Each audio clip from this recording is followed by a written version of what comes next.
We appreciate your patience. We wanted to get some good Q&A in for the Max Oberman and Friends panel. Is anybody here for that? Raise your hand if you stayed. Awesome. Good stuff. Max panel was good? Good. Anybody here fans of Halo lore and fiction? I hope so. If you're not, it's going to get weird. So hopefully you are. Thank you so much for joining us, not just at the panel itself, but at Outpost Discovery. It is unfortunately our last stop, but we could not be happier to share it with all of you guys. My name is Jeff Easterling. I'm a writer on our franchise team at 343 Industries. Our team is a super awesome, nimble, wretched hive of scum and villainy, I think is what you specifically Well, yeah, we have said. scum now that you... Yeah, but we kind of do stuff with the lore and the fiction and the story of Halo across all of our products, whether that be games and books and comics and all sorts of stuff. But more importantly, I've got an all-star lineup of folks that I have the pleasure of asking cool questions and talking with right over here. First of all, Cassandra, how are you doing? Everybody give it up for Cassandra Rose Clarke. Author of a book that many of you guys might have already purchased called Halo Battleborn. In fact, the sequel is coming out very soon. I believe it's October 1st, and that sequel, by the way, will be our 30th novel in the Halo franchise. So awesome stuff. Good stuff. We wanted to just get opinions from all over, so we actually brought up one of our janitors. This year, Frank O'Connor. Give it up for Frank O'Connor. Not only is he our franchise creative director, but he is also a pro of the pros himself. He loves to write things, whether it be about AI at the end of their life or janitors stuck in space chewing on fingernails. Like I said, it was going to get weird, so if you're not into the lore, it's... So sorry about that. How you doing, Frank? I'm good. That last one is now a costume as well. I've seen two...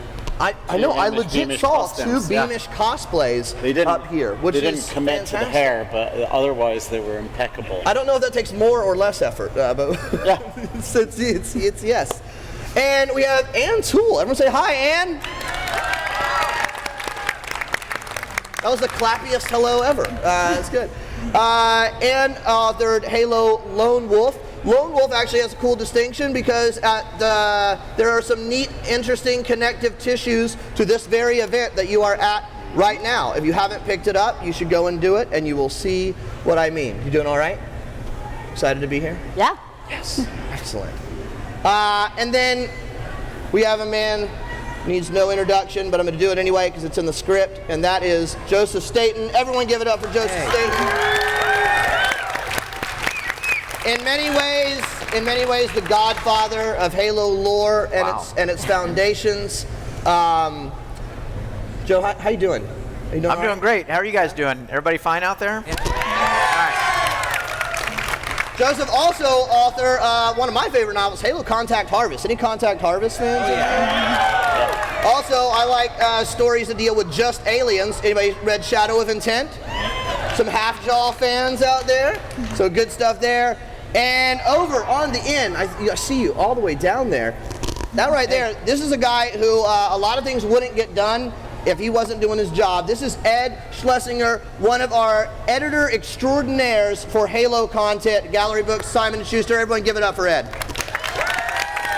How are you? Doing all right down there? All right down here, yeah. Okay, that's good. I can hear you, so we're good. That's all I It's hard to see. It's so far away. It's so far away. So I want to get started. Also, when we get through and near the end, we will be taking some questions from you guys. So I'll just let you know that now. So if you want to think of some cool questions for us to answer, or more likely dodge and deflect, please go ahead and start doing that now. Sure. But I want to open it up. Joseph, I want to start with you because it's easier, I think, to maybe go back to the beginning. What is it like for you to think back on the early days of being at Bungie, small crew, like all working on this thing called Halo, and we're hoping it's going to be better than brute force, at least. That's a deep cut. I partly my fault. Fusion Frenzy, brute force, I love them. I love them. But I mean, if you think back, like, what is it like to have shepherded so much for that first decade plus, step away for a little bit, and now come back and see things like this? Well, number one, I think it's always very nice to be invited back in. So just thanks to you for having me back down, and Frank and Ed for always giving me an open invitation to come back and write and do things. But yeah, it's pretty amazing. I was walking around the floor today, and it was honestly mind-boggling to just see how big it's become and how many people just love this world that I got an opportunity to work in. And I don't know, it is truly mind-boggling to see. It was a long number of years ago too that we all started off on this crazy Halo journey. Yeah, it's almost 20 years, right? I was going to say the Macworld demo is 20 years old this year. Like, that's And way back in the day, I had like not only more hair, but I was much taller. Way more handsome. So I'm feeling the years. All kidding aside, it's really great, and thanks you guys for coming and being such passionate fans over the years. It really means a lot to me, and I'm sure. Give it up for you guys. Yeah. Well done. And can I also just say thanks for reading? I mean, I remember I was looking back, just sort of remembering Halo things before I came here, and a long time ago I was interviewed by a journalist from NPR about Halo, and one of the things she asked me, which has always stuck with me, was she asked this question, which was, wait, video gamers read? In this sort of condescending tone of voice, and it's always stuck in my. Not just the man. Do you remember her name? Because I love. Yeah, but NPR I'm not gonna reveal the name. Cistern But I guess also just thank you to not just being fans of the game, but being fans of the fiction and taking time out to read the crazy stuff we read. It certainly means a lot to me. So thanks. Yeah. Have you actually kind of on that? How like. It's interesting because the way that video games approach storytelling in a lot of ways, you see a lot more, look at that kind of like transmedia, holistic storytelling, like usually it was like a novelization of the game back then. So I mean, can you speak at all to kind of the relationship that ancillary fiction has played with the games? Yeah, I mean, I'll give a short answer and then other people should jump in. I'll say that I don't think we really realized the power of transmedia. We didn't call it transmedia back in the day. We didn't even have a word for it. Called it typing. Yeah, typing real hard. But when Fall of Reach came out, it was a really eye-opening experience for all of us, and Eric Nyland, and just the wonderful book he wrote. And for the first time, my eyes were open to just the power of what it's like not to tell a novelization, but to actually carve out some interesting story space and to tell a really compelling story inside of this larger fiction. Because I'd read Star Wars novels and all sorts of those things growing up, but in any event, I think that was for me the first moment where I really saw the potential. And in record time, like I think it was something like a couple. Yeah, no, Eric wrote it in like 2 weekends. I think it was 6 weeks. 6 weeks, very fast. Yeah. And actually, I want to ask you, because you write not just for Halo, but you've actually done stuff with other video games. What are some other games that you've worked on that maybe some people here know as well? I don't know if I'm allowed to talk about You're allowed. It's my fault if you answer. It's okay. It's fine. So I wrote on Horizon Zero Dawn, and we won a Writers Guild Award for that. I also was the lead writer for the last DLC for Assassin's Creed Origins, and I saw someone wearing that shirt earlier today. And I also did some early developmental writing for Days Gone, a PS4 exclusive that came out earlier this year. Cool. And I've also done like smaller indie games as well. So then how did you get to like what you're doing now, writing a comic for Halo? I think it was a conflation of factors, if that's the right word. You're the writer. It's the right word now. So it's whatever we say. It's correct. Ed will double check it. I started out writing comics for smaller publishers because I'm a lifelong comics reader as well. And I'd been doing that for a while. And of course, I'd been working in games for quite some time. And I think that was the 1-2 punch they were looking for. They wanted somebody who had comics experience but really got games. And again, with the notion of transmedia, something that would be canon and seamless, I guess, between the games and the comics, which is totally my jam. So, and Frank, in a different way than kind of like Joseph, who had done the thing, stepped away to do other stuff, you're kind of that linchpin all between in that transitional period. What's your perspective from that? we didn't have transmedia back in the day, and Anne is a really good example of someone. I'd met Anne a while before she started working on Lone Wolf at Comic-Con, and we have a slate of people who are on our list. Anyone who comes up here is someone we want to work with again, right? Obviously, and it's looking at 30 books and kind of backtracking through that is it's sort of intense. But the first one was purely opportunistic. It was there had been the publisher had an open slot. Is there something you can put in? And Joe and the team worked with Eric to take the sort of partly formed ideas from the game and turn them into an origin story, without which, like, a significant number of things that people who play the games may not even be cognizant of. But it changed the way that a lot of our early fans felt about the series, so that as close to being an adaptation of loose ideas as it was, it is core to a lot of people's understanding of the game pre and post launch, and it made it feel like a universe. Yes. The universe was always there, and the game creators build it sometimes in their heads, sometimes in documents. But I think going through the discipline of being forced to put that out there and exposit all those ideas and firm them up, just set up a base that we were then able to, and I say this a lot, it's a little bit like World War II, is you're setting up a world in conflict with millions of different stories and places to go visit that you could, as soon as you start thinking about that, you're curious about what those things could be. So those two things, the opportunity to make Fall of Reach, and then instead of having it be an adaptation of the game, have it tell a backstory, are really just a trampoline launchpad for. After that's a difficult thing to solve in the origin, and it's hard to do the individual pieces, but it's a huge boon for the user. Well, and Fall of Reach is an interesting example of, like, the immediate balancing act that those things have to play with. How do you simultaneously reward the investment of someone who does go in and read the book, so that now if they play the game, they feel enriched, but at the same time, you don't want to alienate anybody who is just playing in the game, so you're wanting to also craft the game experience and the novel experience so that both of them can stand on their own. Ed, I would love to hear actually from you too, from your perspective on an editorial and working with various franchises, Halo included, like what your thoughts are on kind of the convergence of different medium and the role that the books and stuff might play in that.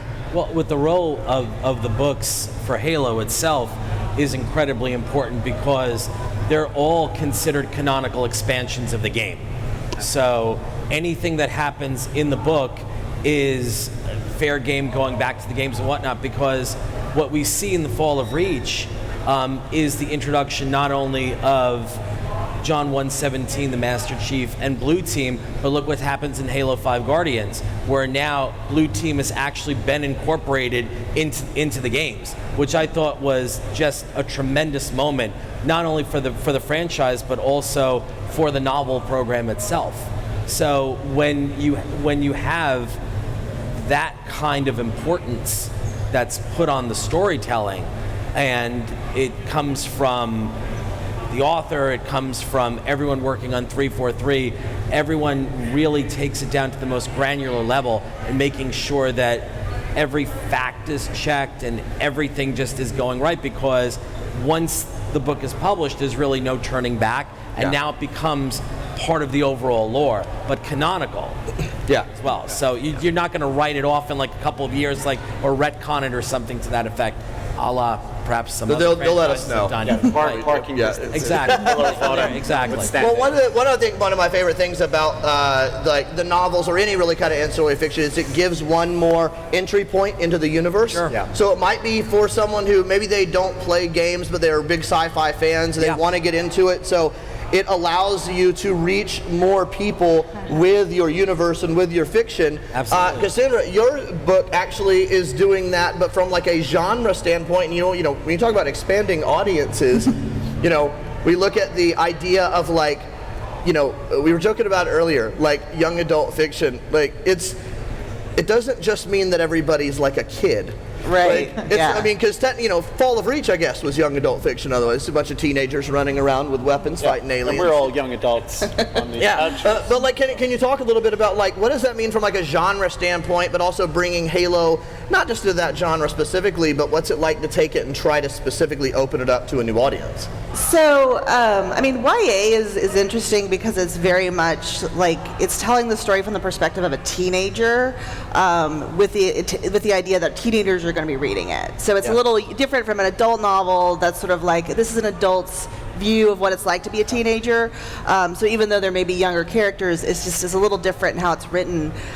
So I was really excited to be able to say, hey, teenagers play Halo, so it makes sense that, there are going to be teenagers in the Halo universe dealing with all of this.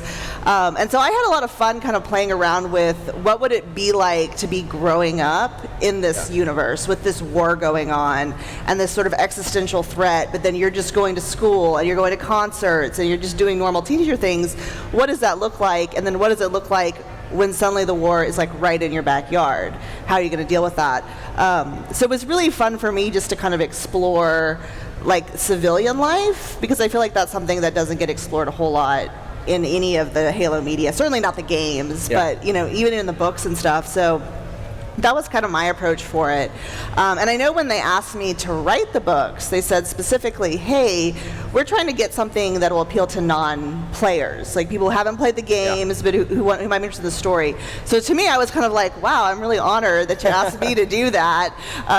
So I'll try my best. But I think that the world of Halo is so cool, and I feel like non-players don't realize that. Like if you're not, like everybody here plays Halo, so you guys are already aware of how cool like the lore is and stuff, but people who haven't played it, and I had a friend who hadn't played it, and he made some snide comment about like, when I told him, hey, I'm writing a Halo novel, he's like, so is that the one where the guy shoots at the guy that looks exactly like him? Right. And I was like, no, it's one where the guy shoots at the aliens and there's this whole big backstory, so stop being a snob. Was he from NPR?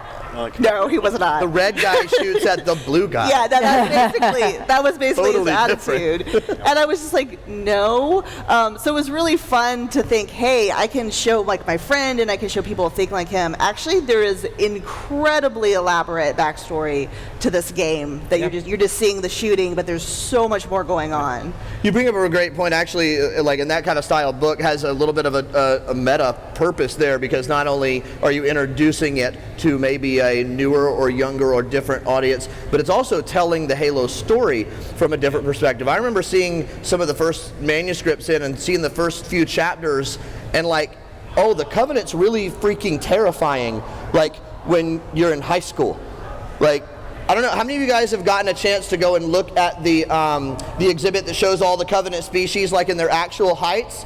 Yeah, that's terrifying. Like, I maybe have a shot against a grunt, and that's like running from it. Everything else is disturbing, but I think that like Battleborn does a great job of showcasing the universe and the danger. What was it like to kind of try to get into that mindset?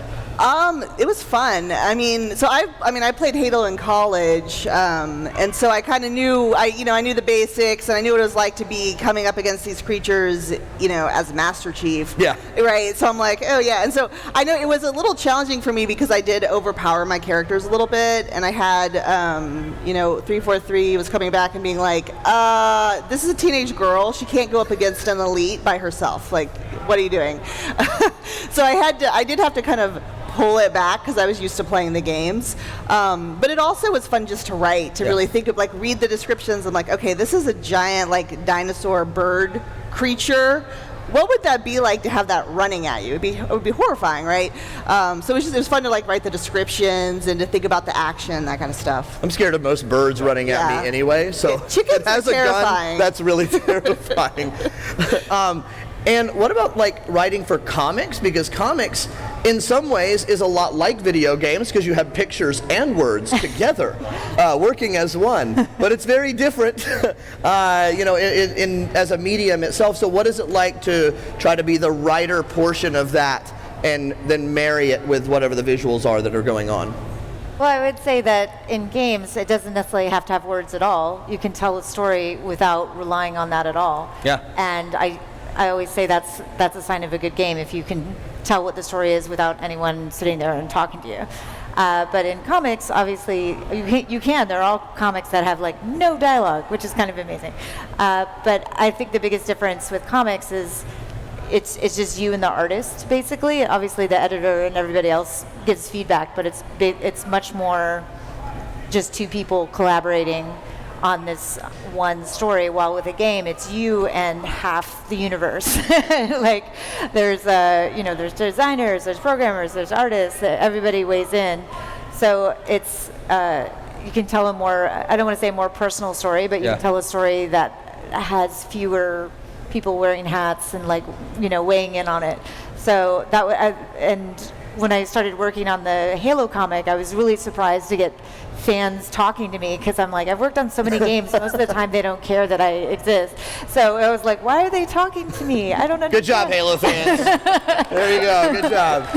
But I think it's because it's very clear. There are two people who worked on it. There's actually five artists who work on it as well. But it's very clear who wrote it, as opposed to in a video game. Yeah.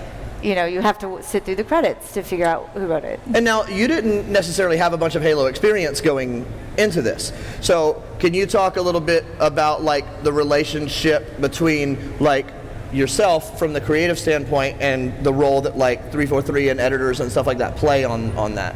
Yeah, so my relationship with Halo before working on it was I'd played the games, but I hadn't read any of the what is it? Franchise extension? Transmedia. Transmedia. I didn't read the I loved what Kiki said yesterday before. She was like, she played them, and then she was like, oh, I don't want to read this book. And then she played them, and she's like, oh my God, I got to read this book. And I was like, that was great. But yeah, so there were obviously now 30 books or something, so it's not something you can just okay, we're going to be meeting next week. Can you read 30 books by then? That was not going to happen. So since we knew the comic was going to be about Linda, I asked 343 to just send me all the dialogue that they had in any of the books, anywhere, just pull it of her saying stuff so I could get a sense of her voice and her perspective above and beyond what I could find on Wikipedia and all that stuff. So that was really helpful to go through there and get an idea of who she was, because, going in, I didn't know everything about her. So, Jeff, you talked about the difference between writing a comic and a novel, and I think Anne and I talked about this last time. When you write a novel, that's the whole thing. There it is. Here's the descriptions of the environments, the way. Now the reader obviously maps a lot of themselves into that. But with the comic, it's a little bit like writing a screenplay and handing it off to a director and a director of photography and so on. Yeah. But because you have to craft what you expect them to build. And then you had said something really interesting to me, which is true for just about anything, is then the work that you get back, if you've done a good job and they've done a good job, it's better than you expected. That panel does more than the sum of its parts. Yeah. And I thought that was a really interesting way to think about it. And So, Ed, where does somebody like yourself then come in if you have somebody who is writing a story, so an extended author, whether that be a novel or a comic, really, and then you have our part, the 343, and kind of holding the universe, where do you come in that process? It's making sure the trains are running on time. It's making sure that, for example, there's the mechanics of it outside of any editorial work, of making sure that the writer is adhering to deadlines and making sure that liaisoning with yourself and others at 343, and also when a manuscript also delivers, is you're reading it for content and story and giving editorial notes and opinions and with the knowledge that it's also going to go to 343 as well. And that's the process can sometimes here and there, we'll get notes where we're working on something like this for the new game, or this is a direction maybe we don't want to go in. And so it really is not only a group effort, but also creatively, I would consider myself the silent partner on this, because it truly is the author's work, but there also comes that level of guidance that they'll need for that. Yeah, and a good editor can make a decent writer into an amazing writer. Yes. And I always tell our younger writers that you can be protective of your ideas, and that editor is going to make you the best version of yourself. And some of it, there's a negotiation. Yeah. I mean, sometimes there are disagreements. Well, but still, I mean, for me personally, at the end of the day, it really is a matter of if the author is happy and if 343 is happy, but it's also a matter of getting the best book possible. You know, sometimes you get something in and it'll need editorial work, it'll need, massaging or what have you, and then you'll get it back in the revisions and it's incredible, But at the end of the day, you're a fan too. Oh, yeah. Like, I love talking to you because like you have your own just ideas. Oh, this is my favorite thing, or this is my favorite thing. Exactly. I mean, and the really glorious part of it is that as a fan, you get to really be involved in it at the root level. Yeah. And certainly working with writers like Joe, and writers like either like Tobias Buckle, Matt Forbeck. I'm sorry, I'm going to embarrass them, but I see them out there. There's Troy Denning out there and Kelly Gay. Oh, we have Troy and Kelly in the house back there waving right Everyone back say there. hi, Troy and Kelly. Yeah. So, yay. All right. Sorry, guys, but they probably figured I was going to do that anyway. But for example, authors like that will take the story itself in directions that you sometimes could never even imagine. For example, like where Joe took everything with Shadow of Intent, and here you have a major question being answered. Where here we are post Halo 3, High Charity has fallen. Where did the profits go? Mm-hmm. And it really is a matter of the Arbiter sending out Halfjaw on a mission of revenge, but it becomes also much more than that, on many levels. Joe, can we? How is it writing an individual story and pouring yourself directly into that in and amidst when you might be working on a franchise, and this is back especially when you were kind of overseeing things, like what kind of switches do you have to flip or hats that you have to put on to be like, I need to tell an individual story as an author versus shepherding a whole universe or a game? Well, the key for me has always been, I don't write Halo stories much anymore, so I only do it when people nicely ask me. But two, I don't write anything if I don't have a personal connection or a way into the character. And in both Contact Harvest and Shadow of Intent, I'll just say that there were things personally about my life at that time and my own struggles that I was having where I really found those characters to be good avatars or good vessels through which to sort of work through just the thoughts I had in life or my own personal challenges. And so we haven't talked about this, Frank. No, we have. Oh, we got a couch right here. We're getting a little bit emotional in here, but all kidding aside, I think that's true for most writers. Like you have to have that personal connection with the material, otherwise it just doesn't flow. You have to be careful of it too, because you don't want to make it too personal. It has to be about just more than what's going on in your head. But with both the Halfjaw and Avery Johnson, I felt on some small level, like a kinship with those two characters, and of course all the other characters in places too. But for me, it was always about that personal connection. Yeah. Frank, what about that same kind of question? Well, because you've written when I was reading the soul sex scene in our fiction in Contact Harvest. I thought we could go the whole panel without talking about the Contact Harvest. The personal. Here we go. It's every time I have dinner with Frank. Why'd you write that scene? Just read the last chapter. You're fine. That's the whole story. I mean, I was going through some personal stuff, Frank. No, it was very apparent. And when you I need to work it out. Yeah. I approach it a little bit differently depending on what the project is. And you know this from working on the franchise team, sometimes we have a hyper-specific dry thing that we have to solve or introduce or clarify or expand upon. But I'm like, at least when I'm writing, I can't write unless I'm into it, which is a really extremely simplistic way to think about it. But it's true, and it's whatever the opposite of writer's block is that there's a slide that you get into where the words are just coming out, and it's all working and making sense. The hardest part, and Ed knows this, and Cassandra knows this, and Anne knows this, is the planning. Like when you're planning the book and figuring out what the shape of it is going to be. Some people get really specific and write out full sort of mini chapters, synopses for themselves and so on.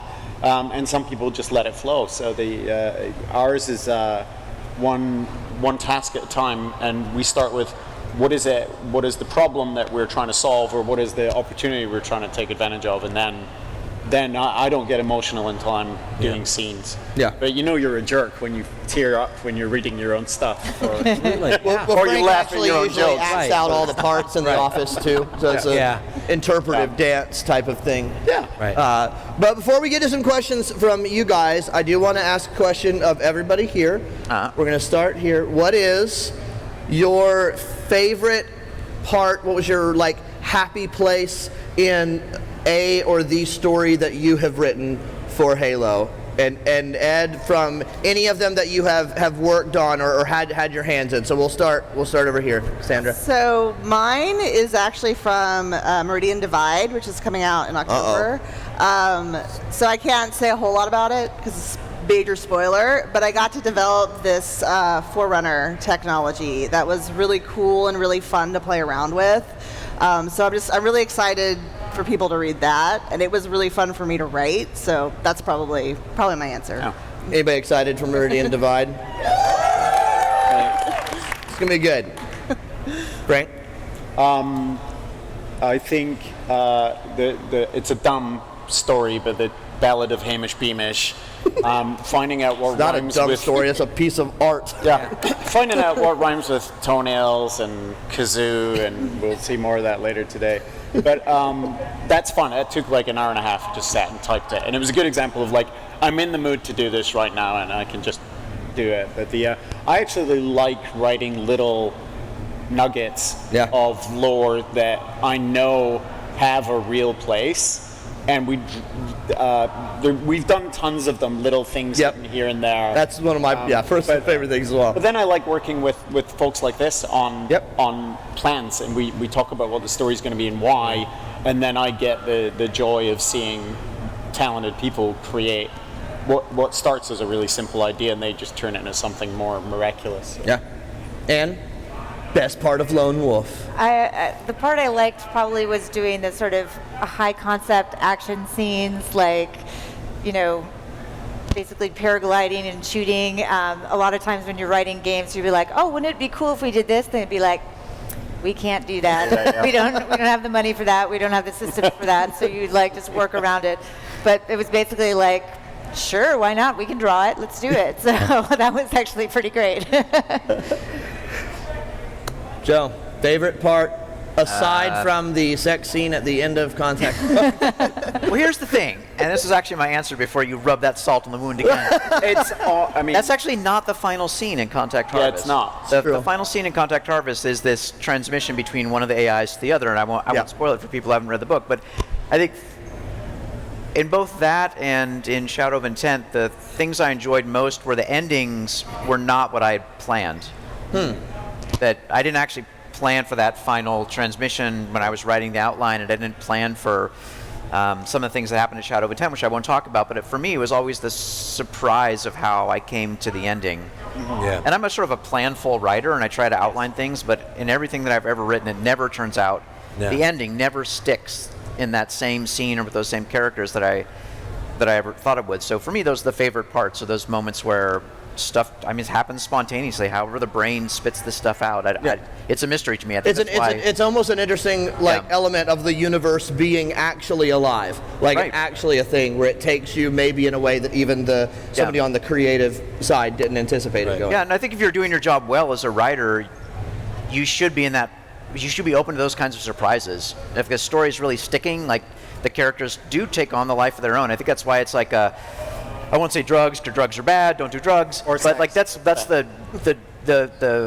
rush that you get from writing when you're in that zone, when you're on that slide. It's just sometimes stuff just happens. I look back at the books I've written, and I frankly don't even remember writing most of those things. Right. I went back and reread Contact Harvest not that long ago, and I went, holy shit! Who wrote this? This is that part's not so great, but these parts are pretty cool. And I literally have no recollection of doing a lot of that work. So I think for me, that's the magic. That's the fun of doing the work. Yeah. If you had the opportunity to futz with Contact Harvest, I'm sure that you would. I go back and change a whole bunch of stuff. Good point. That's probably what I figured. Yep. And except for that one scene, I'd keep that one scene. Yeah. one scene. I just was make in it forever. longer. Yes. All right, bring us home, Ed. It's going to be a broad-based response, but just like what Joe mentioned in terms of the rush of writing, it's the rush of editing. But also, when you're looking at it from the perspective not only as an editor but as a fan and as a reader, and you put yourself in the head of the reader and what will be the most rewarding. And sometimes it'll be a turn of phrase or a scene or paragraphs and there's no spoilers but for example where in Silent Storm there is a paragraph that's describing from a Sangheili POV of a planet being glassed and the sort of there's a sort of epiphany that's involved with that. Or in something like where you're reading a character like Ryan Forge, who's negotiating with a jackal, in the clearinghouse for Forerunner artifacts, or what Matt Forbeck brought to the table, like crystallized Edward Buck's voice in New Blood and Bad Blood. No spoilers for tomorrow's panel. No, not at all. No, but it's also going back and rereading everything as well, which just quite literally stands the test of time. Yeah. And everybody really brings something incredibly unique to the table. But as we saw with Fracture's anthology, it's also a rich storytelling that is over a 100,000-year timeline. So there's so many different stories to tell, and that's what the beauty of working with 343 on that is, coming up with the ideas of what stories do we tell next. Yep. And the best part of that, because it's been several years now of working with on the Halo novels, and that's always the rush is, what are we doing next? Where are we going with this? Are you guys excited about what's coming next as well? There's more to come. It's good. It's also a different panel. Exactly. But, all right, so if you have a question, I'm going to look over at our stalwart tech team over there. Who are we going to have? We it's up with the mic. Never mind. See, we replaced beef with a microphone stand. On the ball. Man, this is incredible. It's incredible. All right, what is your name? Reynolds Gardner. Thank you for joining us. What's your question? So my question is kind of to Ed and Frankie. As you're expanding the Halo universe and the different creative content that's being developed, is there a single index that has kind of the answers? As an author, so that's part of the question. Second part, as an author's asking questions that's outside of that, who makes that decision and or fleshes out that story? So kind of a three-part question. I mean, the answer to your first question is yes. There's the Halo Story Bible, which is evolved into it's a giant resource. It obviously contains everything that we've done. So there are hard canonical definitions of things and biographies and locations and stuff. Used to literally be 3 ring binders. Yeah. Now it's online. Now it's terabytes of data. But it's a living document because while the canon is hardened and settled, we have to, just part of your other question, we have to resolve gaps, create requests. I mean, one part of our job is to come up with weapon names or biographies for fictional vehicles. Sure. And so that part is always satisfying. But we collaborate with the people that are building these things. We collaborate with the people who have the problems to solve or the opportunities. Sure. So it's with our authors here or with the game designers and artists and so on, because everyone brings art and talent to it. We can't, if we did it all ourselves, it would not be as good. But it's also, and the final decision, sometimes it's the owner of the content. Like Joe gets to make the final decision about his novel if it doesn't conflict with some.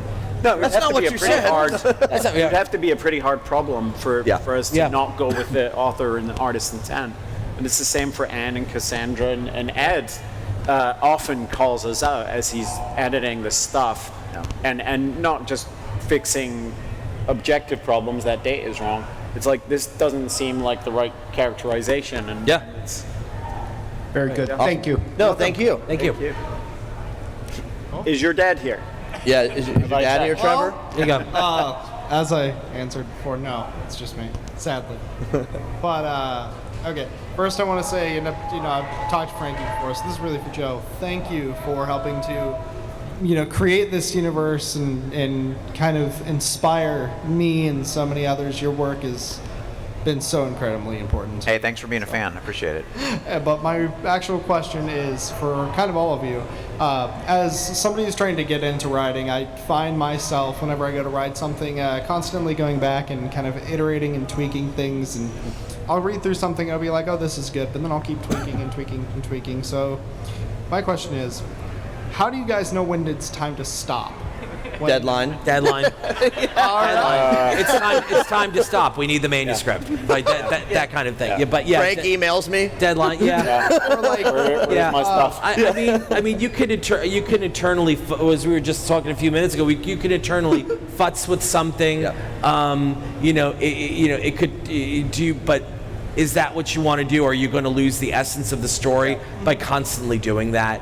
Are you going to turn it into like a Guns N' Roses 8-year project or something like that, or is what you've written not necessarily spontaneous, but is it the best that you've done?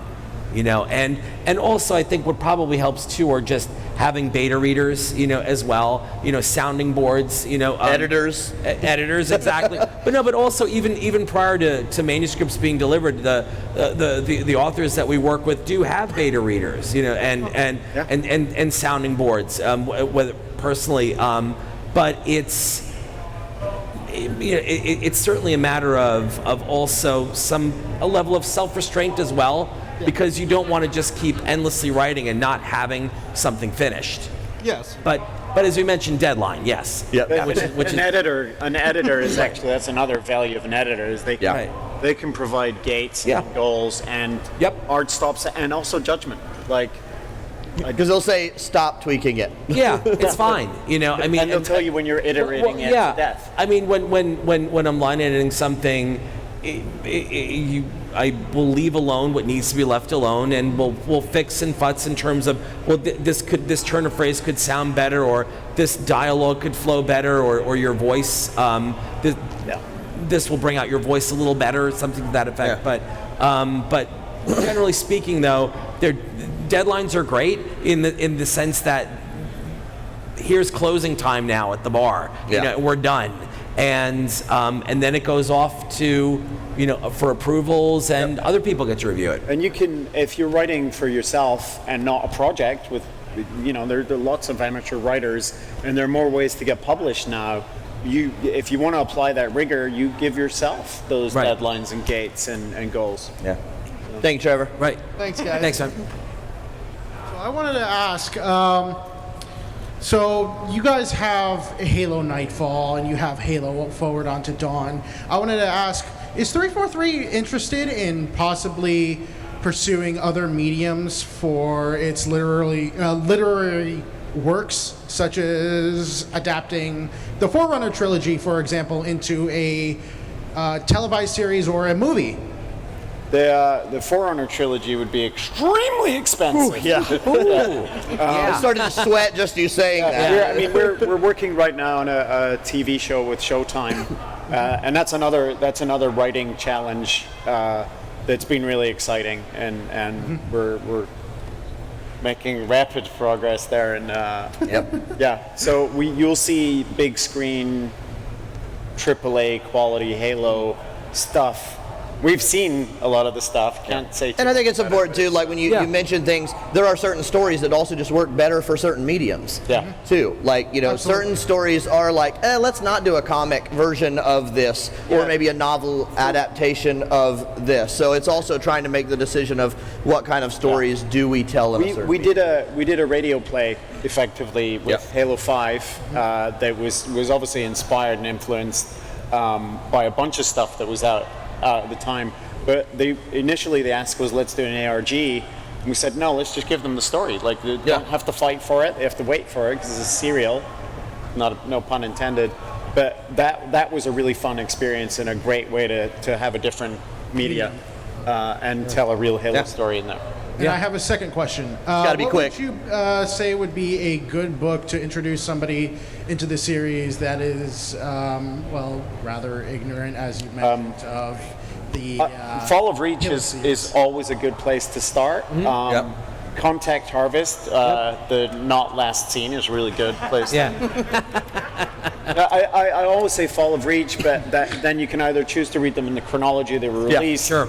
or there is a game chronology. Right. There's a sort of year. Sometimes it chronology. depends, like if you like military fiction, or if Right. you like ancient mysteries or aliens Yeah. or stuff like We do it that, by then you can genre. kind of find different pockets Yeah. that you Yeah. like. So, Yeah, I thank you. just wanted to figure out what would be really the best book to get somebody interested in the Yeah. series who's only familiar with it to the extent of, oh, Halo. Yeah. I love that green guy who shoot Right. alien real Yeah. good and save universe. Well, also, if another recommendation could very much be The Flood, which is it's pretty much the novelization of Combat Evolved, in that storyline as well. Sure, I've so read that. that's something William else. Dietz. Yep. If that, in terms of introductory. Thank you, though. Lore. Thank you. Appreciate Thank the you. question. Hello. How's it going? Hello. Who are you? Hello, I'm Aiden. And so this is mostly aimed at Mr. Staten, who All right. I still remember gonna step seeing out of the you way. in that E3 2009 footage asking who remembered the Halo 1 pistol for ODST. Good So time. young, so young then. So, quick first question for everyone. Is there any chance Mr. Nyland might do some more Halo in the future? There's a standing invitation to Eric Yep. Nyland to do more Halo in the future. He wrote his own original IP and still writing. Immortal and Coils, was I think. concentrating on that. But Eric knows he can pick up the phone anytime he's got a window, and we would love to have him do something. Yeah. Yeah. So for Mr. Staten, since there was that little period of a few years there where you weren't working on Halo anymore, and before you came back to Microsoft and sort of dabbled in Halo again, Yeah. were there any moments, since I'm sure you still kept your eye on things, where you were like, oh, that's a really cool idea that they thought of, or, I'm All the not time, sure right? that was the best call? Yeah, tell us. Oh, Yeah. What would that be? Careful, Joe. Ed, I'm glad you're here. I wanted to talk about a few things. Yeah. No, well, I'll say two things. Number one, in terms of what I thought your question was going to be, my answer is I have a standing stack of Halo-related ideas. It's not a stack; it's like a file on my computer that I would love to work on at some point when I'm less busy. Which actually, Yay. I Can need, you I get need to less talk to you about busy, something because I had an please? idea the other day that I don't know if it's feasible that I need to run by you. But I think for me, the real joy of the last few years as it relates to Halo is just being a fan again. I know very little about the games before they come out because I'm busy doing other stuff at Microsoft, and I just enjoy being on the other side of the fence, just waiting to see what the games are primarily. I don't have as much time to read the books. I would love to and engage with the comics. I just don't have as much time to do that. But when the games come out, I'm as excited as you are because it's always going to be something new. And regardless of where I go in the world, I'm always going to be a Halo fan. I mean, I was a Halo fan when I was working on Halo 1. So, yeah. But no, I haven't. I mean, other than like some stuff that Frank has done that annoys me, I've been fine the last couple of years. Fine. I mean, you mean in real life as well. In real life, this is real life stuff. Yeah. Awesome. Yeah. Thank you. Joe is one of the busiest people I can even think of. And I'm serious. Like, having him write, especially Contact Harvest, was almost as stressful for because we're friends and we hang out together. It's stressful because your wife knows that his wife is mad at me because he stupid book instead of it's you feel it. And It's that real. last scene, and Oh, No, that was a winner. The wine circle, yeah. I was Thank you. loving that book, and then that last scene, I was like, technically, it's the penultimate scene. Penultimate. It's not the It is last. true. Awesome. Thank you. thank you. Thank you. Hi. I'm Art. I'm an extras casting director, and I'm a new father. Congratulations. Thank Congratulations. You. Thank you. She's 2 months old now. Awesome. I've been creating my own franchise series for over 10 years in comic books and short films, partly inspired by Halo, so thank you for all the content you've done. Your universes like Marvel and Star Wars that are so successful are what every writer's dream of happening to their stories. So my question is, what would be your best advice to those like myself who are trying to create their own universe and get it out there? I mean, same advice I give everyone: do it and build it. Like even if you're making games, there are ways you can go out there and do that. If you were making a game, I'd say the other thing I'd add is collaborate. Like in that scenario, an artist, but that's the thing you can do building a universe as well. You can pair up with other talents and build the components that you love together, and again achieve something that's more than the sum of its parts. But go ahead and do it. Like if it gets really good, trademark it, but just build it, and you build it at a scale that's sustainable to your whether it's a hobby or whether it's your real passion. Figure out what that looks like, and like part of that network. Who you know is so important in the entertainment industry, regardless of what medium you're talking in, and just being a good communicator and a good person to work with. Like talented people can kind of be a dime a dozen, and great ideas can kind of be a dime a dozen. But who you are and like the effort that you put into it and the way you collaborate with people can often set apart yourself as a collaborator, but also your ideas by extension. Right. And also the tools exist now where you can shoot an entire film on your phone, for example, and upload it to a platform whereby your content can be seen potentially by millions of people at once. So, as they said, just keep at it and keep doing what you're doing. Awesome. Yeah, thank you. Appreciate it. Very much. Hey guys. Hey. Thank you for being here, and thank you for putting this all on. Thank you for showing up. Definitely. It'd be weird if we're just here by ourselves. Just talking. Yeah. So my question was, where does it all start on deciding what is next up for a novel or a comic? We touched on this earlier. Sometimes it's very straightforward. People want to know more about Blue Team. Or we want to do something that's told from a teenage perspective. Or sometimes it's even a creator that we want to work with, like an individual, and we may go to them and decide then what kind of stories are in their wheelhouse. And we talked to Ed about this kind of planning as well a lot, and Ed can sort of shed. Yeah, I mean, for example, like I'll get. I'll speak with our friends at 343. This happened about 2 years ago, and they said, well, with things leading up to the next game, with Halo Infinite, we really want to now focus on something that involves the Master Chief. And for me, it was obviously a red letter day, because the Master Chief had not been the focal point of a full-on novel for many years, at that point. But it wasn't going to be something that was in alignment with the new game. They wanted to go all the way back. So it was like, oh, Master Chief Year 1. Fantastic. So that opens up storytelling ideas that in directions that you couldn't possibly think of. But ideas also, certainly come from collaborations with authors. But it's always really about, for the franchise team, and what the next steps are and where they want to go. Or as you had mentioned, Jeff, if there's what came out of the anthology Halo Fractures, where each contributor was something incredibly unique, whether it was people who had never written for Halo before, it was people in the 343 team, but it also turned into a really great farming ground of where can we take certain ideas of people's favorites and go with them next. Right. Awesome. Can I just go back for a sec? Because as a fan, it felt like you were just about to spoil the next Halo novel and tell me all about the next Halo game. Oh, I thought so. Keep on going. Don't stop. Like, feel free to just talk about whatever you want. We were getting ready, Right. Get him.